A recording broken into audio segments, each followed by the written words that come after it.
Atėjo laikas apie darbuotojų ir organizacijos sinergiją kalbėti žmogiškai. Paklausyk, šiandien būtent tai ir darome čia, tinklalaidėje Žmogiškai.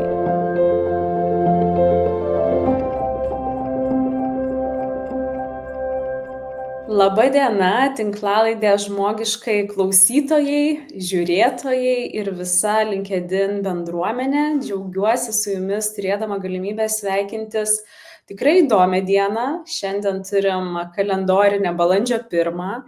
Sako, galima ten pokštauti iki pietų, bet nežinau, mes su Povilu gal papokštausim ir ilgiau.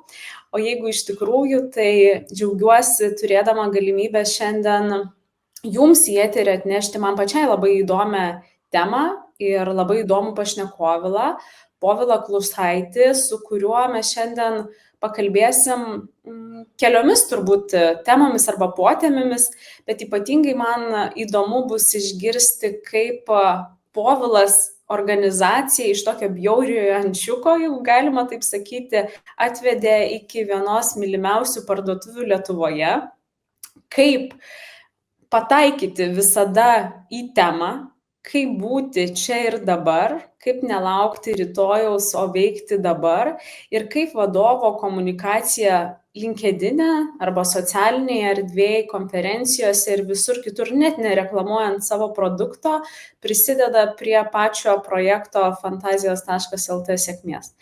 Tai jeigu turit klausimų Povilui, tikrai turit išskirtinę galimybę juos užduoti dabar, nes kiek žinau, Povilas nėra toks dažnas svečias visur kur, tai mes turim tikrai išskirtinę galimybę su juo pasikalbėti. Tai labas, Povilai. Tai labas, Eirida, dar kartą. Povilai, susitinkam šiandien balandžio 1 ir tokia diena, kai galvojau ir dėliojau tinklelį, praeitais metais tave įsidėjau į tą balandžio 1 podcastą ir turbūt visi sakys, o kodėl? Juk jie ten daug ko, juk nemeluoja, juk jie. Man atrodo, kad jūs esat patys šmaikščiausi Lietuvos rinkoje esantis žaidėjai ir labiausiai pataikantis į temą. Ir jūsų komunikacijos, jeigu taip atvirai, aš visada laukiu, kai kažkas įvyksta. Tai man atrodo, kad būti laiku ir vietoje reikia sugebėjimo. Tai labai įdomu tas buvimas jūsų laiku ir vietoje, kaip atsispindi jūsų organizacijai. Nes mes matom produktus, mes juos gal žinom, gal kažkas bandė, tikėtina ta tema, kuri buvo kažkada tabu, gal jau dabar Lietuvą jūs išedukavot, jinai nebėra tokia tabu, bet jūsų organizacija viduje dar truputėlį yra tokia paslaptis. Tai kaip ten tie žmonės dirba, kas ten dirba, kas tas idėjas galvoja.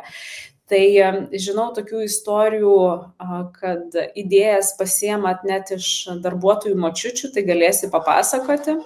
Ar mamų, bet Povilai, papasakok, kaip apskritai tu atėjai pats į šitą rinką prieš tuos 15 metų ir kodėl sugalvojai ir kaip išbuvai tą laiką, kai ne viskas buvo, aš galiu tai pasakyti, arba taip gerai, arba taip drąsiai, nes sekso nebuvo, kai mūsų tėvai augo, bet ir dabar dar ta tema 10 metų atgal jinai nebuvo tokia populiari.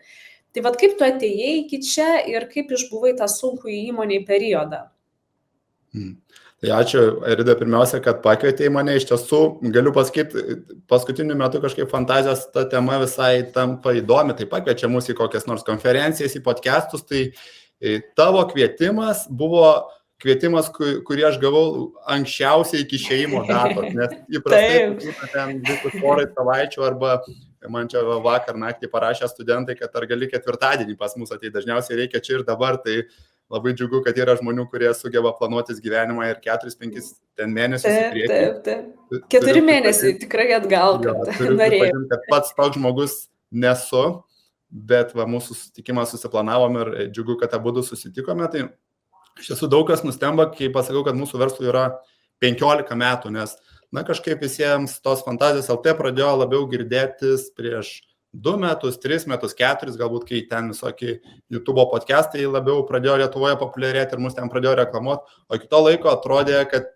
žmonėms bent jau atrodė, kad mūsų nebuvo, nors mes visą laiką kaip verslas egzistavome, bet tą ilgą laiką buvome taip kažkaip po tokie, sakyčiau, priedanga, po tokia priedanga, kur tiesiog ne tai, kad mes patys nenorėjome eiti į tą viešumą, bet kažkoks toks visuomenė jautėsi atskirtis nuo mūsų ir išeiti į tą viešumą, išeiti ar kažkokiam podcast'e pasirodyti, ar ten, kad koks nors žinomas žmogus reklamuotų mūsų prekinį ženklą, buvo praktiškai neįmanoma. Tai mes ten kokie 10 metų taip tuk, beldėm į tą stogą ir pakol kažkas mums ten pradarė tą langinę ir mes įšokom pagaliau. Tai, kaip ir minėjau, tas mūsų verslas prasidėjo prieš 15 metų ir jis iš tiesų buvo pradėtas, sakyčiau, visiškai priešingai nei kad mokina verslo vadovėliai. Tai 2 klasiokai, aš ir mano klasiokas Donatas, su kuriuo iki šiol esame verslo partneriai, sugalvojame atidaryti internetinę erotinių prekių parduotuvę, bet iki to laiko per mūsų abudu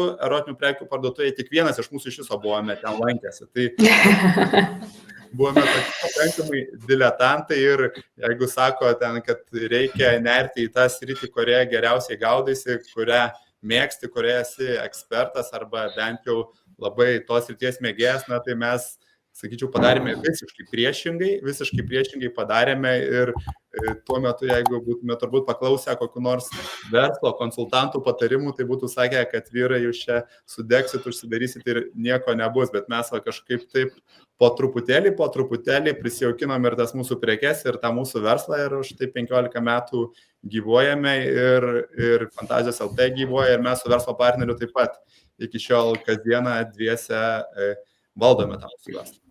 Bet Povilai, o kaip ir išbuvo tą laiką, kai sakai, buvot po priedangą? Kodėl buvot po tą priedangą ir kas įvyko, žinai, kaip organizacijai vyksta tas lūžis? Nes tikrai, žinai, tikiu, kad ir mūsų klausytojai yra tarpe, gal kažkas, žinai, kur yra verslo pradžioje ir nežino, kaip iššauti, kaip būti ir pastebėtėm ir matomėm ir kaip tą verslą pakelti, kaip pardavimus paskatinti, kaip turėti tą grąžą.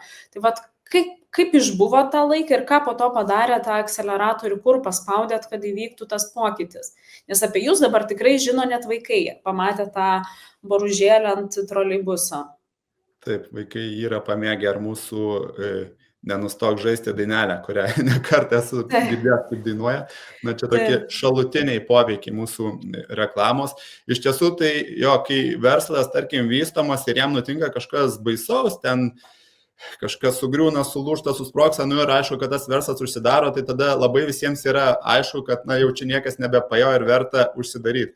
Bet aš ir iš savo patirties esu pastebėjęs ir matau taip iš šono besižvalgydamas, kad yra labai daug verslų, kur tas verslo savininkas yra įsisukęs į tą savo ratą, jisai kažkokiam tam savo lygiai yra, kuriame gali tos duonos nusipirkti ir šiek tiek sviesto ant jos užsitėt, bet visi mes esame ambicingi ir norim kažkur prasimušti, bet tu metai bėga, dirbi ir niekas nesikeičia ir atrodo, kad kiek aš čia galėsiu tame suktis, nes noriu daugiau, bet kažkaip jokių perspektyvų kaip ir nesimato. Tai mūsų versle iš tiesų čia buvo šitas dalykas ir tęsiasi ne vienus metus, kur atrodė, čia kadangi pardavinėjom labai nišinius produktus iš visuomenės požiūrio, tai visą laiką liksime mes tą nišą, kur labai specifiniam klientų tik tais ratui mes būsime reikalingi.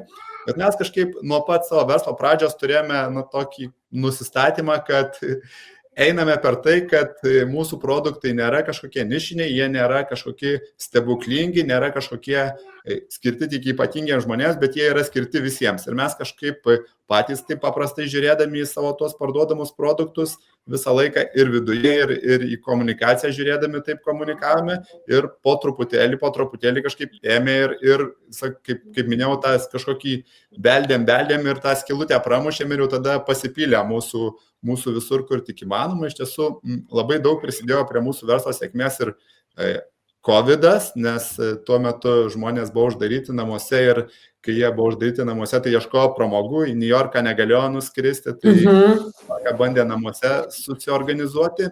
Ir kai prasidėjo COVID'as ir, pavyzdžiui, pasijautė, kad tarkim mūsų prekės yra labai reikalingos, tai tuo metu rinką užplūdo tikrai daugybė mūsų konkurentų, kurie nauji verslai įžiūrėjo kaip naują atsiradusią nišą ir sako, dabar reikia mums daryti, dabar jau reikia mums irgi šitas prekes pardavinėti, ką Fantazijos LT 10 metų darė, bet žinot, kai tu esi naujokas, tau reikia nueiti visą tą kelią. Tai mūsų tas įdirbis 10 metų, kurį mes buvome, tai aš sakyčiau taip, tiesiog tykojame ir laukiame, kada atsiras kažkokias šansas, galimybė. Tai aš tikiu, kad ir tie verslai, kurie yra padarę įdirbį ir kad tu daug metų ten sukiesi tam rate, dirbi ir atrodo niekas nesikeičia, bet reikia sulaukti savo aplinkybių, savo galimybių ir tos galimybės kažkada išlenda ir tai, kad tu turi tą įdirbį, tai tu tada tuo galėsi pasinaudoti. Na ir žinoma, kažkaip, kad ir ką bedarytum, tai neverta niekada visą laiką daryti taip pat. Mes irgi įmonės, mes kažkokią dalį savo resursų paskirti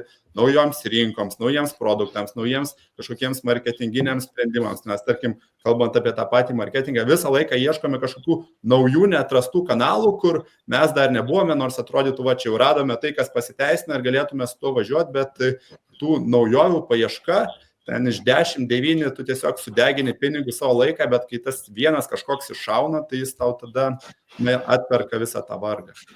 Aš manau, mes tuoj, Povilai, ir prieisim, nes prie to marketingo kompanijų, nes matau ir klausimų žmonėms, tai tikrai yra aktualu, kaip jums tai pavyksta, nes labai dažnai, nežinau, jūs gal esat pasiskaičiavę, kiek kartų, pataikot, bet man dar labai įdomu yra paties tavo pozicija. Tu esi įmonės vadovas, bet kartu esi ir tas turbūt pagrindinis idėjų generatorius arba marketingo žmogus. Kaip tau sekasi ant tų dviejų kėdžių sėdėti?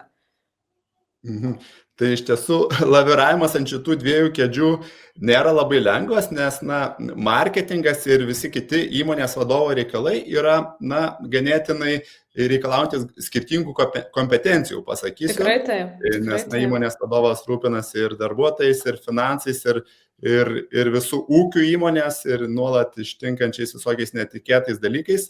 O marketingas yra toks vis tiek labiau apie kūrybą, apie pinigų išleidimą, investavimą, sakykim taip. Bet strategijas. Bet nutiko taip, kad irgi mes ganėtinai senokai supratome, kad marketingas mūsų įmonės veikloje yra vos ne ta esminė kertinė šaka, ant kurios mes sėdime. Kodėl? Nes jeigu tu pardavinėjai produktus, kuriuos žmonės šiaip įprastai perka, tai tau reikia, tu gali konkuruoti kainą, gali konkuruoti to produkto kažkur išdėstymu, logistika, spalva ir kokybė ir panašiais dalykais, bet kai tu pardavinėjai produktus, kur 95% tavo klientų nežino, kad jiems tavo produkto reikia, tai tu pirmiausia turi juos įtikinti, kad reikia. Čia mes prieš porą metų darėme tokį lietuvio seksualinio gyvenimo tyrimą su tyrimų bendrovė, tai vos 6% žmonių pasakė, kad suaugusių žmonių pasakė, kad mūsų prekes naudoja nuolat. O didžioji dalis ten sakė, kad arba visiškai nenaudoja šie produktai, nemano, arba naudoja retai. Tai, žodžiu, yra tikrai maža dalis žmonių, kurie yra jau mūsų tos produktus atradę, o marketingas būtent ir padeda keisti visuomenės požiūrį, drąsinti ją ir jeigu ten prieš kokie, 5 metus pasakyti viešumoje žodį seksas dar buvo daugeliui toks kažkoks toks stresiukas nemažas, tai aš tikiu, kad mūsų ta tokia atsipalaidavus ir dažnai linksma komunikacija prisidėjo prie to, kad lietuviai šitą žodį tarė vis drąsiau ir tuo pačiu tai labai atliepia mūsų verslo tikslus. Ir žodį seksą galima pakeisti žodžiu Seimas, kaip dabar sužinojama, ne? Bet jeigu... Kartais darom tokias socialinės akcijas, kur suderinam ir savo verslą ir padedam naujiems Seimo nariams atrasti parlamento rūmus. Bet tu labai įdomiai ir pasakei, kad jūs labai daug ieško to naujumo arba prieinamumo prie žmonių. Nesvarbu, kad jeigu jūs turi didelę rinką, kuri dar ir nežino ir nesupranta, kad jiems to produkto reikia, jūs ieško to naujumo momento arba atėjimo iki žmogaus. Kaip jūs generuojat šitas visas idėjas? Kaip testuojatės? Kaip atrasti tą, sakai, iš 10 9 nepaeina, vienas paeina. Iš kur turit tiek drąsos ir tų idėjų galvoti tuos, ir kanalus, ir kryptis, ir eiti, į podcastus, į Voltus, Boltus, ar kad ir kur tai būtų. Pasidalink, kaip vyksta pats procesas truputėlį. Tai iš tiesų, aš galiu net pasakyti gal porą pavyzdžių, kur mums tas toks kaip kanalų naujų ieškojimas tikrai padėjo, tarkim, YouTube'as Lietuvos tikrai daug metų lietuviškas, ypač YouTube'as, į jį jokie rimti verslai nežiūrėjo, nes jie laikė, kad YouTuberiai, tai ten yra vaikai žaidžiantys kažkokius žaidimus ir kažkokie dar ten tų 14-mečių, 15-mečių žmonių masė dar žiūri, kaip jie žaidžia, bet tai yra kažkokia labai nišinė nišinis paaugliams skirtas kanalas. Ir mes kažkokie 5-6 metus kažkaip į tą YouTube labai stipriai nuėjome, jo patikėjome ir kaip tik tai sutapo su banga, kai Lietuvoje pradėjo rastis podcastai, kurie šiuo metu ten didieji podcastai, kaip vėl tie patys, pavyzdžiui, tokie, tai jie yra peržiūrimi turbūt nemažiau negu populiariausios televizijos laidos. Ir tai, kad mes tiesiog patikėjom to kanalu, kur po to ten didieji visokie verslai, kurie turi media agentūras, turi milijoninius biudžetus, tai jie į tuos visus podcastus atėjo gal tik po kokių 2 metų, nes prireikė, kol jie strategijas pasidarė, prireikė, kol jie pasitvirtino visokiose valdybose, kol jų media agentūros sudarė planus ir jiems tai užtruko. Tai mums tokių ieškojimai, tai padeda žymiai greičiau ateiti į tas nišas, kurios dar yra neužimtos, o kai yra neužimta, tai tu tada neturi konkurencijos ir išleidžiant pinigus, tada ir visos kainos yra žymiai mažesnės, tai tokie dalykai tikrai yra mums vienas kitas pasiteisinęs, arba kaip paminėtas pats Boltas, tai mes patys buvome pirmoji parduotuvė, man atrodo, jie sakė, gal net Baltijos šalyse ar kažkur čia šitoje Europos pusėje erotinių prekių parduotuvė, kuri atėjo į Boltą, nes tiesiog niekam iš pradžių net negalėjo šauti į galvą, kad tokia parduotuvė gali atsirasti šituose kurjerius pristatymo maisto ir dabar Boltas, pavyzdžiui, mums sudaro visai nemenka apyvarta, labai labai geros mūsų parduotuvės mėnesinė. Aš žadėjau sakyti, ar nėra taip, kad Boltas jums dabar yra vieno taško, apyvarta? Taip, jo, yra ir sakyčiau, vieno labai gero taško apyvarta ir kažkaip žmonės vis labiau pripranta, kad galima užsisakyti čia ir dabar. Nes mūsų prekės vis tiek tokios yra, jau kai nori nusipirkti, dažniausiai nenori laukti 3 mėnesius iš timų pirkęs, nori čia ir dabar, tai Boltas puikiausiai tai išpildo. Tai mes tokių kanalų naujų ieškome ir tikrai būna, kad ieškome ir beieškodami pasimetam ir nueinam ne ten. Kaip pavyzdį pasakysiu, esam prieš 10 metų Gariūnuose parduotuvę atidarę, kur dabar kaip atsuku laiką atgal, tai visiška nesąmonė, buvo visiškai ne mūsų auditorija, ne mūsų žmonės, mus ten iš viso tuo metu, kai mes ten buvome, tai galime įsivaizduoti, kaip erotinių prekių parduotuvė jaustis Gariūnuose tarp žmonių, kurie ten vaikšto su tokiais diržais, ant kurių yra ten tokie prasisega, ten daug dolerių pas juos būdavo, mes ten buvom vienintelis verslas turbūt, kuris tuo metu kasos aparatą turėjo. Tai mes Gariūnuose gal tik metus išbuvom ir iš ten bėgom, tikrai visi į mus keistai žiūrėjo, tai tokių klaidų tikrai tu bedarydamas irgi padarai, bet jau kai tau atsiperka, tai atsiperka.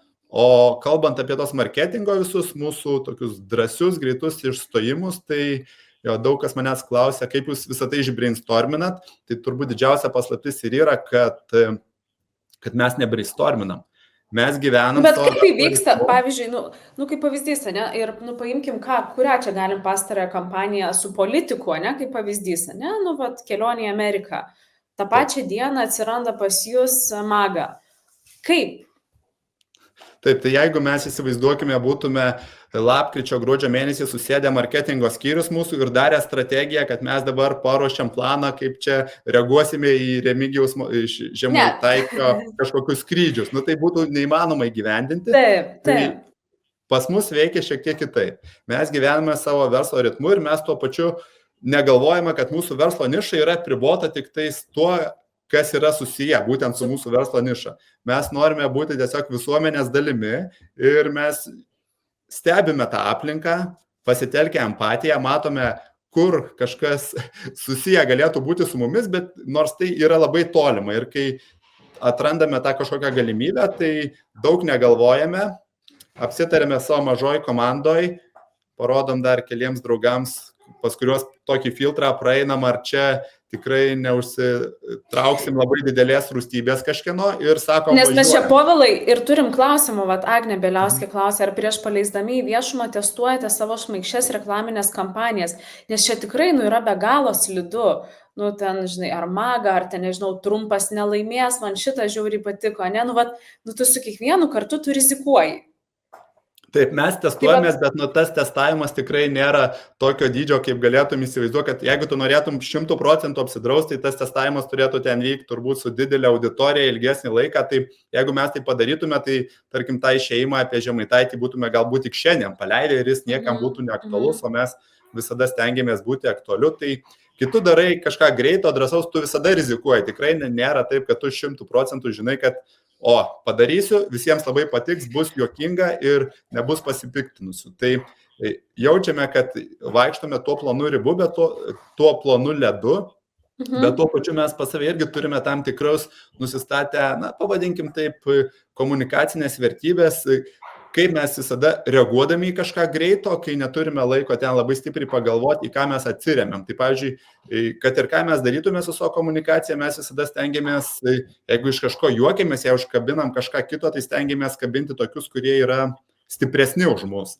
Tai reiškia, kad galim užkabinti kažkokį didesnį verslą, kažkokį politiką, kurie, sakykime, taip yra galios pozicijoje, bet mes niekad nesijuokiam iš tų, kurie yra kažkaip, ta prasme, kad iš to juoko gautųsi patyčios. Tai pavyzdį pasakytum, tarkim, kur buvo fotobūdelės istorija. Aha, taip, čia buvo su paštomatais, ne, pas jūs? Taip, iš šio fotobūdelė, tai aš ten tom dienom į LinkedIn gal 7 gavau pasiūlymus iš žmonių, o gali tą ir tą padaryti, kur atrodė, visiškai mūsų tematika, bet tuo pačiu mes ten matėm socialiniuose tinkluose žmogų, kuris, ten bent jau tuo metu ta mergina verkė, ten jai buvo gyvenimas sugriuvęs, tai mes sakėm, ne, tada neikim čia, palaukim, į ką visą tai išsivystys. Ir, tai čia toks pavyzdys, kai mes nenuėjome, nors atrodė akivaizdžiai, kad yra mūsų tema. Tiesa, po to jau mes ten su jie irgi buvome užmesgę ryšį, tai gal net ir bendradarbiavimą padarysime, kai jau pamatėme, kad tai jau nebekelia žmogui jokio streso, tai kažkaip šiek tiek tos temos pasiėmėm, bet čia toks pavyzdys, kai tu supranti, kad tavo ta komunikacija gali kažką užgauti, tada taip pristabdai. Tai turi tokius tarsi vis tiek tabu, ne, kur niekada neįeisit, nepadarysit, arba, kaip pasakai, nepažeminsit, nepaimsit tos silpnesnės. Dar kažkas yra, kažkokia, kryptis, kur, tikrai sakot, niekada nelyskim ten. Tai aš sakau, mums šiaip svarbiausia yra taip įsivertinam, ar mes čia esam toj galios pozicijoje, ar čia visgi tas, kurį mes užkabiname. Tai, pavyzdžiui, politikai, tai man yra kažkaip atrodo, ypač tie, kurie Lietuvoje skleidžia tą tokį, žinę, tą politiką prieš laisvę, prieš žmonių pasirinkimus, tai yra visiškas mūsų taikinys ir ten mes juos po truputėlį kažkaip taip šaudome. Arba... Sakyk. Jo, arba koks nors didelis verslas, tai mes kažkaip suprantame, kad jeigu mes jį pakibinsime, tai tik mes rizikuojame ir čia tikrai mes nesugriausime to verslo. Tai toks yra mūsų filtras pagrindinis, jeigu jau reikia sureaguoti greitai, kaip mes atsirenkam ko nekabint. O tas sureagavimas greitai, tai, pavyzdžiui, irgi kalbant, ne vieną kartą mes visokius bendradarbiavimus darome su didesniais verslais, nes labai tikrai mėgstame bendradarbiauti ir marketingo srityse, ir visur, kur kažkaip paskutiniu metu tas fantazijas kiti verslai yra pamėgę, tai net patys dažnai siūlo. Ir mes, tokie esame vis tiek.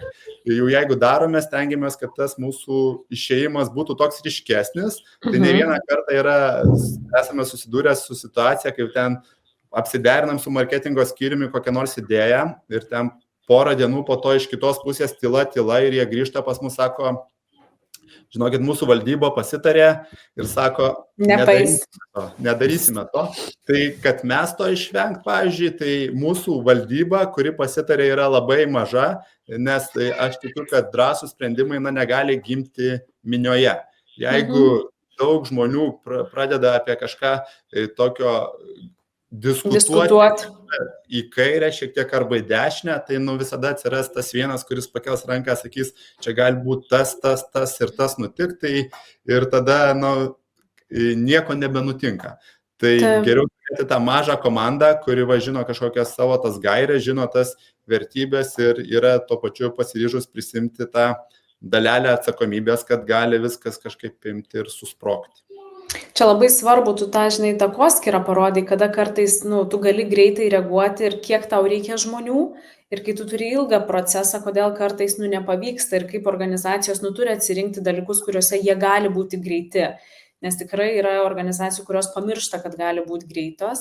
Ir man čia yra tas kitas klausimas, nes visada žmonės sako, mes visada, turim planų, turim ten, projektų ir niekada nespėjom, o visada reikėjo vakar.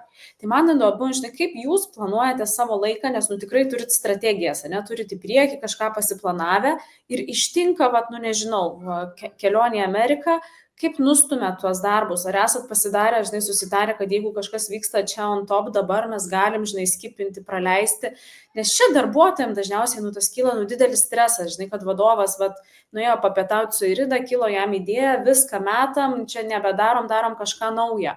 Kaip, tu su savo komanda apie tai esat susitarę, kaip kalbiesi? Ar tu ir esi tas tsunamis, kuris vakar sugalvojo vieną, šiandien atėjo, numetė kažką kitą ir žmonės tada sako, ką Povilas galvoja. Kaip yra pas jūs?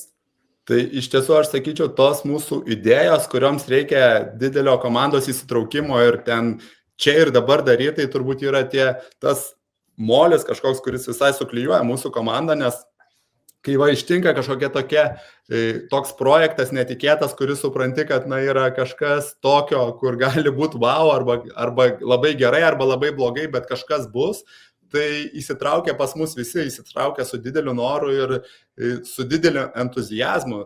Nesam net kažkaip to aptarę atskirai, bet aš pats jaučiu, kad kai va tokie dalykai nutinka, kur mes matome tą išėjimo galimybę ir po to, kai matome viso to vaisius, tai ir komandai labai daug motyvacijos duoda ir visi įsitraukia negalvodami apie nieką daro. Čia pasakysiu visai vieną pavyzdį.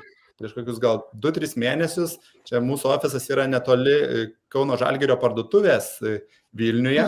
Ir ryto komanda nusprendė, pasakykime, kaip čia tą žodį, patrolinti Kauno Žalgirį ir prie tos jų parduotuvės jie pastatė savo automobilį, kur parašė, kad čempionų atributika Lietuvos Ryto ten yra už kažkiek 100 metrų. Pastatė savo automobilį, mes ėjom pro ten pietauti, aš pamačiau, sakau, mums reikia tame sudalyvauti.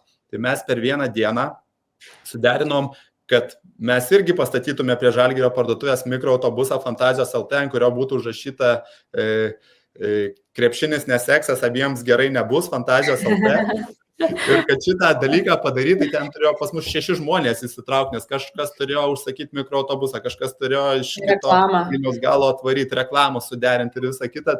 Bet aš mačiau, kaip visa komanda ten tiesiog išsprogusiom akim tai daro, tai tokie dalykai, kur mato žmonės prasme, tai, sakyčiau, nėra kažkoks toks sunkumas, o kaip tik tie klijai, kurie tave suklijuoja. Ir kalbant, tarkim, apie visą marketingo planavimą, tai net ir nekalbant apie tokius, tikrai jau ryškius pastebimus dalykus, mūsų strategija vis tiek yra neprisiplanuoti kažko ten pusmečiui labai stipriai į priekį. Nes, tarkim, mes net ir kokius nors reklaminės integracijas ar kažkokius medija išėjimus labai dažnai išeiname ten, kur matome vertę. Tai ten, jeigu atsiranda kažkoks geras pasiūlymas, kažkokios didelės nuolaidos, mes laukiame to ir mes tai imame. Tai man dažniausiai nėra labai didelio skirtumo, ar mano kažkokia iškaba didelė mieste atsiras spalio mėnesį ar kovo mėnesį. Tai jeigu spalio mėnesį ima ir atsiranda galimybė tą man iškabą su 50% nuolaidą pasimti, tai aš taip ir mes labiau dirbame nei kažkokias tokias greitas vienkartinės akcijas, o labiau dirbame būtent ant mūsų prekinio ženklo, kuris po to ir suteikia tą visą verslo stiprybę. O kaip nusprendžiat, gimsta idėja, nežinau, pietaujat, kažką veikia, žaidžia, gimsta idėja, kaip palaiminat, kad šita važiuoja, šita nevažiuoja, nes tikrai tikiu, kad idėjų, yra ne viena ir ne dvi. Kaip tu pajauti, komanda pajaučia ir po to galėsi pasidalinti, ant ko, gal esat pasimovę, kur, nepaėjo visiškai, arba nieks nesuprato, arba nuteisė, ar buvot gal įsivėlė kažkokius, ir tokius skandalus tarsi. Tai 2 tokie klausimai, vienas po kito, kaip atsirenkat, kad šitą paeis, kitą ne, ir po to tie didžiausi failai, jeigu turėjot. Taip, tai mes neturime kažkokio to stebuklingo rutulio, kurį pasakam ir sakom, ar paeis idėja, ar nepaeis. Iš tiesų, aš tai pilnai tikiu, kad idėjų daugybė, beprotiškų idėjų, tai turi daugelis marketingistų, daugelis kūrybininkų, bet kuo skiriasi vienų idėjos beprotiškos nuo kitų beprotiškų idėjų, kad vieni įgyvendina jas, ne? Vieni palaiko galvoje ir sako, o aš ir taip norėčiau daryti, o kiti ima ir tai padaro, nes tas darimas, tai čia ne vien tik apie drąsą kalbant, bet tas darimas iš tiesų iš tavęs atima daug resursų ir energijos ir pinigų ir viso kito, nes jeigu tu tik darai kažką tokio, kur nestandartiško, į kairę ar į dešinę nuo visuomenės normų, tai niekad nebus taip, kad tu imsi ir padarysi. Tai visada bus iššūkiai, visada bus, kas tau sakys ne, visada bus tokių, kurie stabdys tavo tą darimą, tai arba tu turi tą nusiteikimą, pralaužt ledus ir eiti ir keisti, arba tu to neturi. Ir aš irgi, kai pamatau kažką tokio įdomaus, nestandartinio įgyvendinto, tai pirmiausia kažkaip taip jaučiu pagarbą ne dėl to, kad sugalvojo, nes nežinau, šiais laikais, ChatGPT laikais, tai pabendrauk su juo valandą ir tau jis prikurs ten šimtus tų idėjų visokiausių, bet pagarba man dažniausiai būna, kad ėmė ir padarė, o nesuprantu, kiek tam padarimui reikia įdėti energijos. Tai tarkim, mes tikrai dažnai irgi darydami, suprantam, kad, darysim ir kažkuriam taške mus tiesiog gali sustabdyti. Daug kartų mus yra ir biurokratija sustabdžius, ir politikai sustabdė, kur ten neleidė mūsų išėjimų apskritai. Pas mus versle, mūsų komunikacijoje yra daug ribojimų, daug visokių tokių draudimų, bet ta kūryba ir atsiranda tada, ne kai mes turim maksimalią laisvę, o tada, kai tu esi labai įspraustas į kažkokį kampą, tai tada tu ir tampi kūrybiškas. Ir koks kitas klausimas buvo?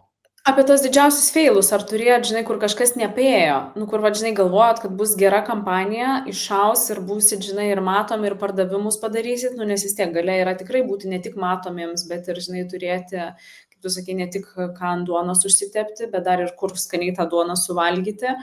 Bet, kad, galvoji, kad tikrai bus bomba ir Ir ką daro tada, kaip aptarėt tas kampanijas? Aš tai kažkaip esu, kadangi labai didelis optimistas, tai man tai beveik automatiškai iš galvos išsitrina tie feilai ir aš jau kažkas jai nepaeina, pamirštu tai ir jau galvoju apie rytojų ar apie šiandieną, kai jau gali 100 kitų dalykų padaryti. Apskritai man optimizmas verslo darime ir profesinėje veikloje tai yra bene svarbiausias dalykas, kuris tikiu, kad tave veda į priekį, tai tuos tokius blogus dalykus labai greit pamiršti. Tai yra mums buvę tikrai ir su teisininkais ne viena problema, yra buvę, kur jau ten padarom, paruošiam, ten užsisakom visokius reklaminius stendus ir, kaip minėjau, ten kokie politikai pasako, ne, čia nebando to kabinti, nes, tiesiog jums neleidžiama, arba čia toks verslas, tikrai yra buvę skaudžiausia, tai kur tikrai gerą idėją sugalvoji ir kad tu ją įgyvendintum, tai turi kažkokie dar trečiosios šalies turi būti įsitraukimas, kuris, tau turi kažkokioj procese sudalyvauti, kad tai vyktų ir, skaudžiausia, kai jau pats savo pusėje būni viskas susidėlios ir ta pusė, nuo kurios viskas priklauso, sako, ne, su tokiais mes neprasidėsime. Tai kažkaip man šiti labiausiai visada įstringa, o taip, kad jau jeigu padarai, gerai, nesulauki to sprogimo, tai, ką žinau, kaip minėjau, 9 iš 10 būna tokie tylesni. Taip. Bet tada gal į kitą tą temą truputėlį, nueikim, tu paminėjai, kad pats esi ir optimistas, tai kaip tą optimizmą tu atneši į komandą? Kaip pas jūs, truputėlį atskleis tą uždangą, kaip jūs tam viduje gyvenat? Kaip vyksta, jūsų, susirinkimai, gal turit kažkokių tradicijų, truputėlį pasidalink tu, užkulisių, įleisk į savo miegamąjį, jeigu galima taip sakyti, kaip ten tavo komandoje vyksta veiksmas, kaip tu pats, būdamas tikrai pozityvus, energingas, ką tu duodi, savo komandai, ką esat pasidarę tokią, kaip tradicijas, kurios, tu matai, kad veikia, pasiteisina ir tu gal esi atradęs tą geną, kaip motyvuoti tos žmonės, tas crazy idėjas padaryti. Nes kodėl man šitas klausimas atėjo į galvą? Tas pavyzdys su autobusiukais. Žmonės tikrai tikėtina turėjo kartais daryti ir daro dalykus, kur yra nepatogu, nefaina, dar gal kartais ir po darbo valandų, tai jiems reikia iš kažkur turėti tos motyvacijos prasmės tai daryti.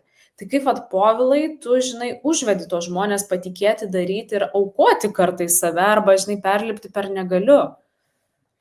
Arba atidaryti tas duris, kurios yra visiškai uždarytos.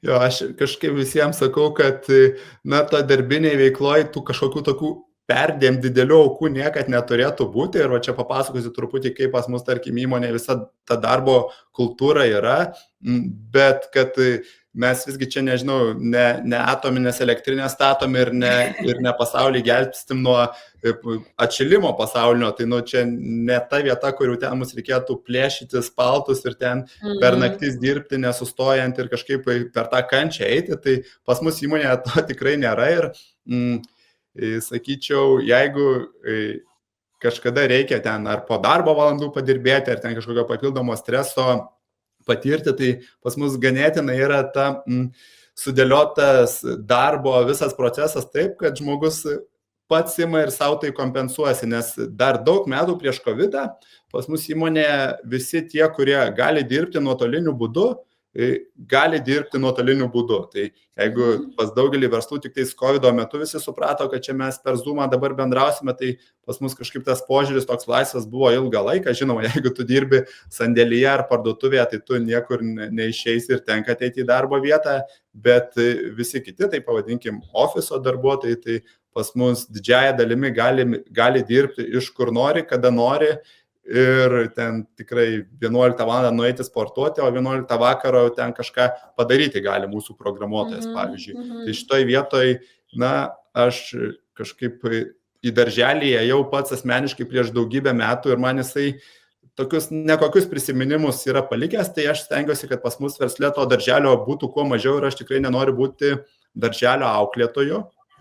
Todėl, ir žmonės stengiamės atsirinkti ir tokia įmonėje kultūra turėti, kur žmonės gauna daug laisvės ir tuo pačiu gauna atsakomybės prieš save ir prieš kolegas, kad tą laisvę panaudos tinkamai ir tada kažkaip labai tas balansas atsiranda.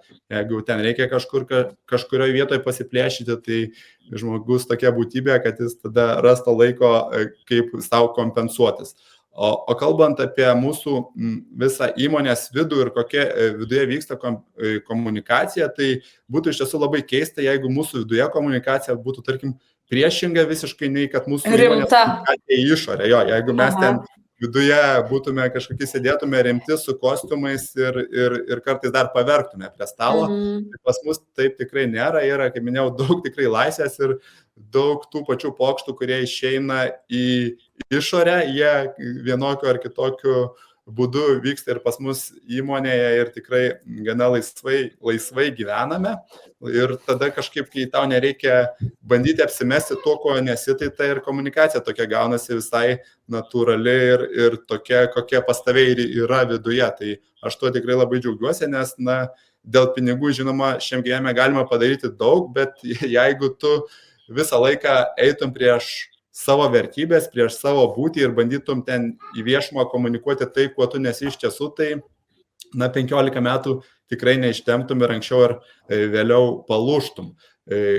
Šiaip pas mus, tarkim, kalbant apie komandos bendravimą visą, tai sakyčiau, irgi turbūt čia gal nėra visiškai pagal verslo vadovėlis, bet tokių dalykų kaip susirinkimai, mytingai, pas mus jų yra tikrai labai mažai. Ir kodėl jų yra mažai, tai pirmas dalykas, kad mes turbūt esam labiau darytojai, negu kad ten dideli filosofai. Ir antras dalykas, kad mūsų ta komanda vis tiek, nesame ten kažkokia milžiniška korporacija, tai visą laiką tas mūsų organizmas jaučia vienas kitą. Visą laiką mes kiekvieną dieną bendravome, kiekvieną dieną palaikome komunikaciją tarp savęs ir kažkaip, kad ten būtinai nusistatyti griežtus laikus, kad pirmadienį nuo 9 iki 10 visi susirinkę klausosi, ką vadovas čia jums sudėlios dirbti, tai pas mus to yra labai mažai ir kažkaip mums tai yra pasiteisinę ir visai neblogai veikia. Tai čia labai svarbu irgi tu akcentą, pasaky, kad jums tai yra pasiteisinę ir kartais nereikia išradinėti dviračio ir bandyti įdiegti kažko naujo, kas, veikia toje automobilyje. Bet man labai įdomu, tai jūs atsirinkdami žmonės, tu jauti, DNR, kad jiems irgi, tiks ir ar apskritai gal dabar, kai tapot populiaresni, matomesni, gal jūs esate dabar, vienas geidžiamiausių darbdavių, gal nuolat gaunat, CV. Kaip tu atsirenki tą komandą, kuriai, nereikėtų stumti trauk? Nes tai, ką tu pasakoji, tai yra daug atsakomybės gebantis prisimti žmonės, kuriems nereikia, kad tu ateitum ir iš viršaus supasakotum, ką jie turi daryti. Bet ar tikrai tokių žmonių toks gali būti scenarijus visur kitur? Tikėtina ne. Tai kaip tu matai, kad pavyko sukurti tokią komandą, kokia jinai yra, kur tos atsakomybės jie geba prisimti patys ir jiems nereikia, to botagėlio? Tai gal reikia botagėlio, bet kitokio botagėlio. Jo, botagėlį jie parsineša namo ir daro su juo, ką tik tais nori. Tai šiek tiek dar, jeigu padarant tokį nukeliavimą į praeitį, tai pasidalinsiu, nuo ko mes kai pradėjome, tai iš tiesų mums rasti, tarkim, pirmuosius darbuotojus buvo beprotiškai sunku, nes, kad įsivaizduot, prieš tuos ten 15-20 metų požiūris į erotinės prekes buvo toks tikrai žmonių, kaip čia pasakius, toks atsargus. Ir labai dažnai atrodė, kad, jeigu erotinių prekių parduotuvė ieško darbuotojo, tai galbūt net ir ten tave kažkur gali išvežti į Vokietiją kažko dirbti, nes, žmonės takoskyrų didelių nematė ir dabar man net šiek tiek gėda tai prisipažinti, bet buvo laikai mūsų įmonė, kai mes dėdavome skelbimus, kai ieškodom, tarkim, darbuotojo į mūsų parduotuvę, tai žinodami, kiek mes tokių klausimų susilaukėme dėl to, ką čia reikės daryti, mes skelbime net parašydom skliausteliuose nieko intimaus. Nors kai parašai taip, turbūt žmogui kaip tik dar kažkokie raudonos vėliavėlės užsidega, kas čia iš tiesų bus pas juos. Tai buvo laikai, kai darbuotojus rasti buvo tikrai labai sudėtinga. Ir dabar, sakyčiau, nesame mes kažkoks geidžiamiausias darbdavys, bent jau nepatenkam ten į tuos visokius geidžiamiausią darbdavio balsavimus. Bet tu pats gal jauti, žinai, kaip pasikeitė. Bet iš tiesų situacija yra kardinaliai pasikeitusi, pradedant nuo to, kad, tarkim, mūsų fizinėse parduotuvėse didžioji dalis dirbančių žmonių yra žmonės, kurie nori dirbti ne šiaip parduotuvėje, jie neturi tikslo tiesiog pardavinėti, ką ir man nesvarbu ką. Didžioji dalis yra atsiradusių tokių, kurios domina būtent tas seksualumo, intimumo tema, kuriems patinka su jie kalbėtis, kurie patys yra į kažkokias bendruomenės šitos sferos įsitraukę ir tiesiog žmonės yra atradę būtent tą veiklą, kurią jie nori veikti, o ne tiesiog atvykę dirbti į parduotuvę ir jam nesvarbu ar jis batus, ar akumuliatorius pardavinės, ar vibratorius. Tai šitoje vietoje yra labai smagus pasikeitimas, o kalbant apie visus mūsų, tarkim, marketingo dalykus, tai jie tikrai labai irgi yra prisidėję prie to, kad, tarkim, rasti mūsų žmogui marketingo komandai, tai, kas susiję kažkas su produktais, su jų viešimu, irgi yra, ne vieną gaunu užklausą per LinkedIną ir į elektroninį paštą, kad gal pas jūs yra darbo vieta, tai šitoje vietoje tikrai yra pasikeitę. O kaip randame mes to žmonės, tai pirmiausia džiaugiamės žmonėmis, kuriuos jau esame radę ir tikrai nemaža dalis žmonių, čia banalu, bet dirba daug laiko ir tie darbuotojai, kurie dirba pas tave daug laiko, tai būtent ir supranti, kad čia tarp jūsų įvykęs tas kažkoks it's a match. Vienas kitų ir abiems yra labai gerai. Bet žinoma, ne visada pataikai, kaip aš minėjau, pas mus yra daug labai laisvės suteikiama ir jeigu žmogus, kurį pasamdai, naujokas, ateina jis iš kažkokios kitokios kultūros, tai tikrai šokas. Ne kiekvienas sugeba tą gautą laisvę išnaudoti tinkamai ir kartais supranti, kad geriau visiems nesikankinti ir keliauti skirtingais keliais. Tai nutinka ir to. Labai ačiū tau, kad tu pasidalinai, žinai, kad, atvirai pasaky, kad nebūtinai yra, žinai, ten susirinkimai, kažkokia struktūra, kad gali būti, žinai, ir įmonės irgi savo viduje turi atrasti, kas jiems labiausiai tinka ir tikėtina, kad ir tie darbuotojai, ta kaita yra absoliučiai normali, kai žmogus ateina ir supranta, kad jiem visiškai netinka ir jam reikia eiti ieškoti kažkur, kur yra tas botagėlis. Bet tu dar paminėjai LinkedIną ir kad tu dabar ten gauni ir užklausų ir panašiai ir mudu susikonektinom per LinkedIną, bet man kitas toks klausimas yra apie LinkedIną. Tu ten esi tikrai aktyvus kaip savo fantazijų LT atstovas su tam tikrom tom istorijom. Kaip tu supratai, kad tau reikia ten komunikuoti ir kaip tu matai kaip vadovas, kaip marketingo vadovas, žinai, vertę to. Tai yra vertinga, naudinga, ką tu ten darai, tai yra tavo, žinai, asmeninis hobis rašyti, kodėl tu ten atsiradai? Ir kodėl tu ten gana dažnai komunikuoji ir gana dažnai tau sekasi gerai? Ačiū už gerai. Tai iš tiesų aš LinkedIno profilį turėjau galbūt 10 metų, nors jau paskutinius 15 metų darbo neieškojau, bet aš nuo to profilio net neprisiminiau slaptažodžio, nes tiesiog man ten nebuvo jokio poreikio lankytis, tiesą pasakius. Ir maždaug prieš gerus metus kažkaip man taip susidėliojo, kad jeigu tu nekalbėsi apie savo verslą, tai dažniausiai kažkas kitas apie jį kalbės už tave.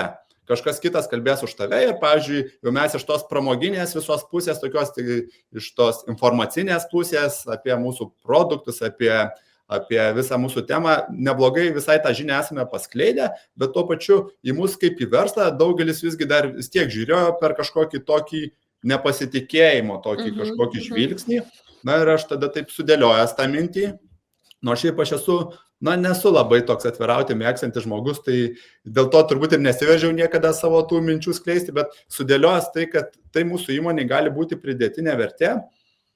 Praeitais metais, prieš, gerus metus, taip atsisinčiau slaptažodžio priminimą į LinkedIną, Aha, pasižiūrėjau, aha. kaip ten kas, pasikeičiau nuotrauką, susitvarkiau ten tuos esminius dalykus ir tiesiog be didelių irgi strategijų, bet pakankamai taip atvirai ir organiškai ėmiau komunikuoti tuo, kuo mes gyvename. Čia kaip tik vakar dalyvavau dirbtinio intelekto mokymuose, ten buvo viena iš temų, kaip ChatGPT panaudoti savo LinkedIn'o komunikaciją ir aš sėdėjau mokymuose, šiaip labai geri mokymai, daug sužinojau, bet taip man ir visą laiką sukosi mintys, kad mano komunikacija LinkedIn'e yra visiškai priešinga nuo to, kaip čia dabar mane mokina ir kaip žmonės, daugelis jų komunikuoja pasinaudodami dirbtinio intelekto tais produktais, tai kažkaip per tavo įžvalgą aš atėjau, kad laikas keisti požiūrį į mūsų verslą ir, sakyčiau, tų dividendų per tuos metus tikrai, aš čia kaip tik praėjus metams švenčiant savo metų LinkedIn'o buvimo gimtadienį, tokius kažkaip sudėliojau, suskaičiavau viščiukus, kaip ko gavau, tai vien iš tos komunikacijos ten į 10 mane kažkokių renginių, kaip mūsų verslo atstovą buvo pakvietę, tai energijos tai kainuoja, bet dividendai net ir man pačiam nustebino, kokius tu gali gauti. Tai yra dar vienas kanalas, kuriuo tu komunikuoji apie savo verslą. Tik man kas labai įdomu ir kodėl aš ir pagalvojau, kad tu esi ten matomas, bet tu taip savo produkto oficialiai nereklamuoji, jeigu galima tai pasakyti. Visada yra viskas, taip žinai, tas pardaviminis LinkedIn kanalas, jis nėra tiesioginis rinkodarinis kanalas, bet tu per aplinkui, per istorijas labai gražiai pateiki ir tikrai turbūt ne vieną, žinai, užeina ir pasižiūro, ką tu ten, žinai, bet tik komunikacijos, ką tu ten dar ir parduodi. Bet vadovams yra aktualu komunikuoti LinkedIn'e, tai galvoju, ar tu esi dar nulaužęs tą kodą, kas veikia LinkedIn'e tau ir ar, žinai, rekomenduotum kitiems, žinai, HR vadovam, bet kuriem vadovam ateiti į LinkedIn'ą ir komunikuoti ir ką sakytum, kad jiems verta komunikuoti iš savo patirties?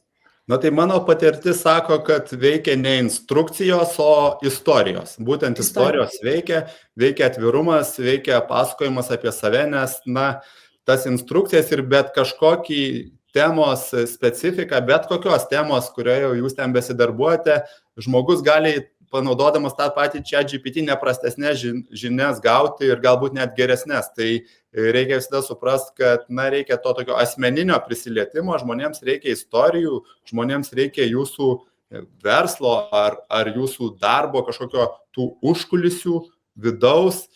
Ir tarkim, mano komunikacija, kodėl išsiskiria, sakyčiau, nes, jinai yra kitokia nei 90% kitų komunikacija. Daugelis yra praėję kažkokius, matosi, LinkedIn mokymus arba ten skaitę top 10 patarimų, ką daryti LinkedIn'e, kad veiktų. Tai aš niekad, pavyzdžiui, nerašau savo posto pabaigoje, ką jūs galvojate apie tai, pasidalinkite komentarais. Aš esu elektroninio verslo atstovas, tai aš suprantu, kad call to action mygtukas turi būti, turėtum tu ten tą į krepšelį mygtuką įdėti, bet kai tai daro visi ir kai tai nėra taip, natūralu, tai atrodo tikrai dažniau juokinga negu kad naudinga. Ir labai dažnai prie tokio komentaro gali matyti, kad neatsiranda nei vieno komentaro.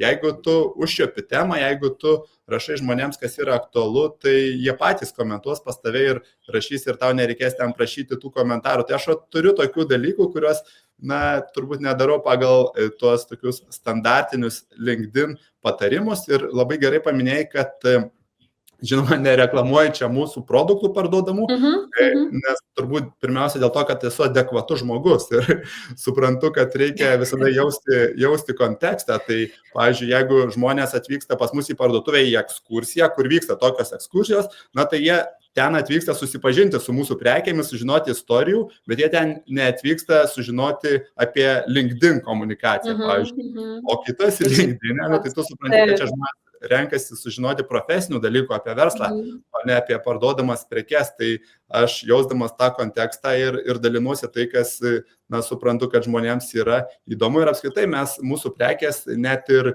į viešumą, kai mes jas komunikuojame, tai mes stengiamės kuo mažiau kalbėti apie jų kažkokias fizinės savybės, mes stengiamės kalbėti apie tai, kokią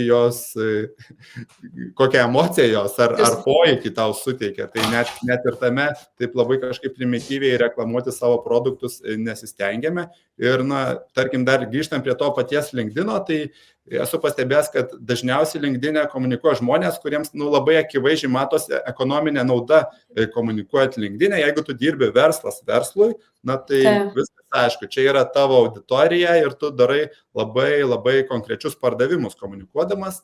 Bet man atrodo geriausiai sekasi tiems, kurie visgi taip netokia kontekste.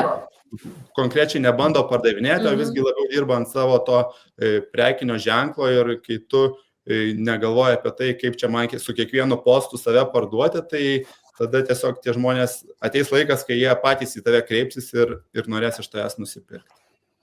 Povilai, į pačią pabaigą, kad ir kaip gaila einant, noriu dar nukeliauti, tiesiog kuo dar mus nustebinsit?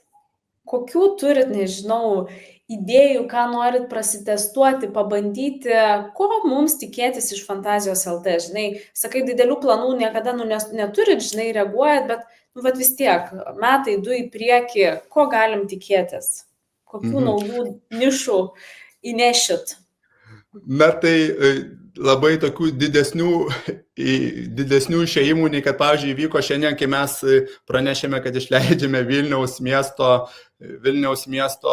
įkvėptą prekių kolekciją, tokių greitų metų išėjimų nesimata, bet apskritai taip žiūrint į mūsų verslo siekiamybę, tai aš turiu susidėliojęs tokį savo motyvacinį dalyką, dėl kurio aš ir pats esu šitam versle ir dėl kurio aš esu neperdegęs, o užsidegęs, dėl ko aš jį vis dar darau, tai kažkaip turiu tikslą, kad ateis laikas, kai žmonės tą žodį seksas tars Lietuvoje drąsiai ir be jokio išgąsčio. Irgi pasakysiu pavyzdį įdomų, mes prieš kokie metus gal laiko ar prieš 2 metus buvom sugalvoję tokį reklaminį klipą, kur daug žinomų žmonių tiesiog pasakytų tą vieną žodį seksas viešai ir mes nufilmuotume, daug žinomų žmonių pasakytų, paskatintume, kad lietuvis, kad tikrai tai nėra kažkas gėdingo.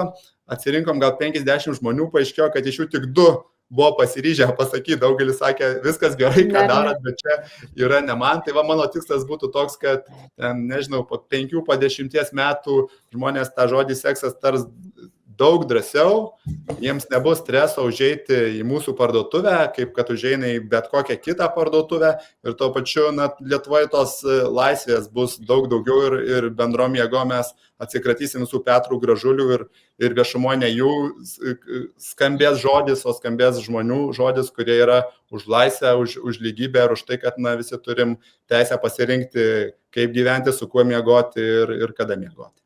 Jo. Ir neužmiršti, kaip jūs ten sakot, nepamiršk žaisti, ar kaip jūs ten sakot? Nenustok žaisti, bet užmiršti. Nenustok žaisti.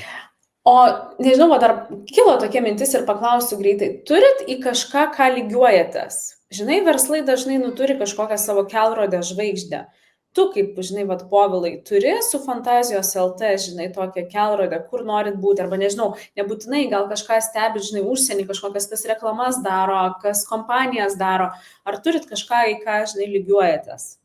Tai iš tiesų mes labai ilgą laiką lygiavomės į Vokietijoje, Olandijoje esančius verslus, panašius kaip mūsų, kurie tiesiog veikia jau ten 30-40 metų ilgiau negu mūsų ir ten pas juos ta visa visuomenė visiškai kitaip tuos verslus priima ir ten jie, tikrai man pasakojo ten mūsų visokie partneriai iš tos pačios Vokietijos istorijos, kad sako, pas mus tai nesigėdina žmonės užeiti į parduotuvę, jeigu, sako, užeisiu ir sutiksiu savo kaimyną erotinių prekių parduotuvėje, tai dar paklausiu, ką pirkai ir patarsiu vienas kitam, o pas mus nusakydavau ilgą laiką, kad tai yra neįmanoma. Tai kažkaip lygiuodavomės į juos, bet čia aš paskutiniu metu per tą visą mūsų komunikaciją, kur mes nueinam, tai prieš metus kažkur laiko vyko kitokių pasikalbėjimų laida ir prezidentas mūsų Gitanas Nausėda valandą laiko prie tokio didelio Fantazijos LT logotipo sėdėjo.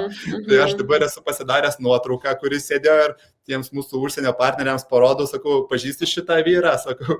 Ir kai aš pasakau, kad čia prezidentas sėdėjo prie tokio verslo, tai jau jie išsprogdina akis ir sako, wow, sako, pas mus, sako, tai neįmanoma būtų. Daugiau laisvės. Nežinau, kažkaip jau dabar jau, kaip jau mes taip nužingsnevę, daug to autoritetų ir labai nelikę. Aš apskritai kaip žmogus stengiuosi įsikvėpti iš kitų žmonių, bet neturėti tokių labai didelių autoritetų, kuriais tu būtum įtikėjęs. Kažkaip man patinka tas posakis never meet your heroes, nes labai dažnai ten tuos kitus žmonės mes per daug idealizuojame, o visi esame netobuli ir kažkur geri, kažkur blogi, tai esu už tai, kad rask savo kelią, kitų neidealizuok ir elkis taip, kaip pačiam norisi. Čia tu tokia, žinai, jau ir pabaigą padarai, žinai, ir palinkėjimą, žinai, kad tikrai turbūt ne tik tai sekti kitus, pasižiūrėti, pasidžiaugti, bet atrasti tą savo vietą, kur tu gali, kaip sakai, būti užsidegęs, bet nesudegęs ir nuskleisti, žinai, tą prasmę to, ką darai ir būtent tokiu būdu, kaip tu pats darai, ne, kaip tau gaunasi. Tai man atrodo, kad tu labai šiandien parodai, kaip svarbu yra tas unikalumas. Ir nesilygiavimas, nebandymas kažko atkartoti, o atradimas tokio vidinio DNR, nes tada ir pačiam faina, tada natūraliai komanda gali tuo tikėti, būti kartu, daryti ir tada tu gali būti tas toks, žinai, rinkos, nežinau, švyturys, žiburys, kuris kuria tam tikras kampanijas, pataiko laiku ir vietoje ir visada, žinai, su nekantrumu laukia, kas bus rytoj. Tai aš linkiu, kad tik tų situacijų, kuriuose jūs galite sureaguoti ir pasidaryti reklamą, žinomumą, matomumą būtų daugiau ir kad mes visi turėtume po šiandienos laidos truputėlį daugiau drąsos, arba net pasakysiu tos fantazijos, daryti dalykus kartais truputėlį kitaip ir nestandartiškai ir nebijoti nudegti. Nes, kaip tu sakei, 9 kartus nebūtinai pavyks, bet 100 gali būti tikrai sėkmingas ir reikalingas. Tai noriu tau, Povilai, padėkoti ir tikrai džiaugiuosi, kad atėjai, pasidalinai. Tikrai tikiu, kad mes čia dar ir valandą kitą pakalbėtume, bet tikiu, kad bus progų pasikalbėti ateityje. O jeigu turit klausimų tiek man, tiek Povilui, drąsiai, manau, rašykit per LinkedIn, nes tai yra kanalas, kuriuo galima priartėti vienas prie kito ir gauti tikrai reikalingų įžvalgų. Ir aš manau, kad tu turi daug kuo pasidalinti. Tai neatsisakysi ir atsakyti vieną kitą klausimą kažkam, kas ateis paklausti. Tai ačiū dar kartą, ačiū visiems, kurie stebėjo ir žiūrėjo mūsų tinklalaidę Žmogiškai ir mes pasimatysim po 2 savaičių. Labai linkiu prisijungti ir pas mus po 2 savaičių, nes kalbėsim ypač aktualią temą psichologinio saugumo ir mobingo darbe, kuri ypatingai aktuali, tai nuo fantazijų prie realybės ir turbūt dar galim šiandien palinkėti tokios linksmesnės dienos, gal kažką dar galim ir apgauti. Povilai, apgavai kažką šiandien? Bandžiau, bet sekėsi vidutiniškai, bet Delfi vienas straipsnis yra apie mūsų verslą, tai tikiu, kad jis gal prisidės prie tų apgautų žmonių skaičiaus padidinimo. Ir aš tik dėkosiu, Airida, kad pakvietė mane ir visiems, kurie mūsų klausė, tai palinkėsiu būti kuo mažiau klausytojais, o būkit daugiau darytojais. Tai pasaulyje reikia darytojų, Lietuvai reikia darytojų ir tuo geriausiai ir užsiimti, jeigu nori kažkokios sėkmės gyvenime. Didžiulis ačiū už tokį palinkėjimą, nes tikrai daryti reikia dabar ypatingai daug ir turbūt įvairiose srityse, tai darykim ir toliau. Ir nenustokim žaisti. Čia norom, negaunasi reklama, bet ačiū tau, Povilai, ir ačiū visiems ir pasimatom po 2 savaičių. Viso geriausio. Ačiū, kad buvai kartu su Triple O Consulting ir mano kuriama tinklalaidė Žmogiškai. Mūsų įrašus gali klausyti visose tinklalaidžių platformose. Atmink, žmogiškai ir niekaip kitaip.